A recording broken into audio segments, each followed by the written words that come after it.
the first time I looked at Forge World and I was like, oh, hey, cool, oh, holy, you guys did what? There's just way too much.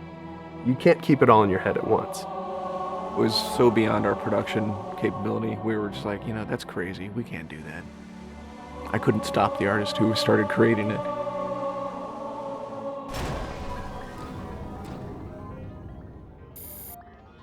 Forge is our editing tool that players can build their own maps. I mean, at its core, it's a map editor. We always had this vision right from the get-go, which is anyone can build anything.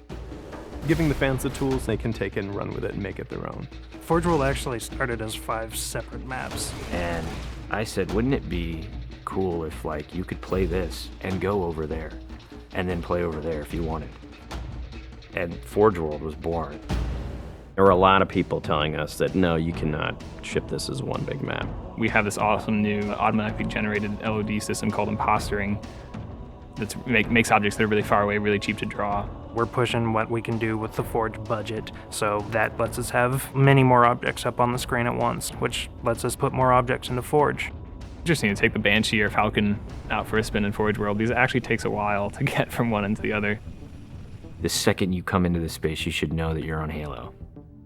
Our old friend, the Forerunners, come back, because the Forerunners create all sorts of cool, interesting pieces of geometry. We wanted to give people a variety of locations that they could forge in a different way. So a gulch, an island, an interior, a very small outdoor pocket, and then the rock, which was kind of based off Ascension. Let's use a lot of interesting parts in it so that people can manipulate it or we can change it. Why don't we bring back Blood Gulch and carve it all up into pieces so that people can start manipulating it in interesting ways. And then Sanctuary was the other one. The Cage and Paradiso, well, that's just Chad and I playing with the map editor and actually building cool maps within Forge World. I mean, we were doing that exactly how the fans would do that. we definitely looked at what we did in Halo 3 and said, what can we learn from this? It's one thing to build just a stunning amount of map variants, but like nobody was expecting Forge art, I don't think. Like that was just a completely, whoa, what? The Rube Goldberg machines, yeah, those are everywhere. In Halo 3, it was cool that you could move things around, but it was still kind of clunky. And we're like, we have to make this better. What are some of the tricks that the community is using, and how can we make those not be tricks and just make those be tools? We took that stuff and made it like a real feature. There's normal, phased, and fixed. So normal is like Halo 3 style, you know, it bumps into stuff when you let it go and it falls to the ground and moves around and stuff. And fixed is the same thing, except when you let it go, it stays exactly where it was.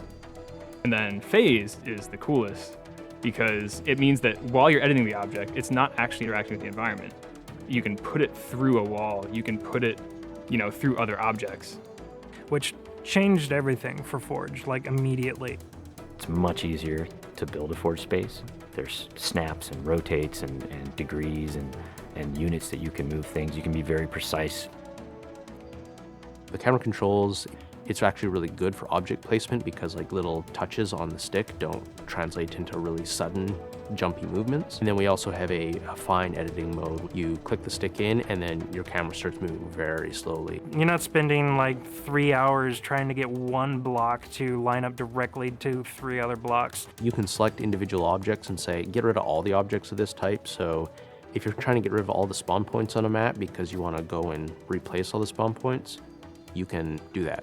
You can do custom colors. You can take these Forge pieces and say, hey, that's blue. So the blue base can truly look like the blue base. Reach's expanded sandbox includes new things like, you know, jetpacks. And if people want to build some sort of 3D map and really make use of the jetpack, they can do that now. Custom game options and Forge go together like peanut butter and jelly. You're able to do things with game types that people might not even expect. My favorite example is King of the Hill, where the warthog is the hill. I'm super excited to see what people do with it when it goes out, because there's so much crazy stuff in there that's amazing. We are shipping maps on the disc that we made in Forge ourselves. So The tools are there. If you have the time and the talent, you can make it. The community is just going to outstrip us and spank us.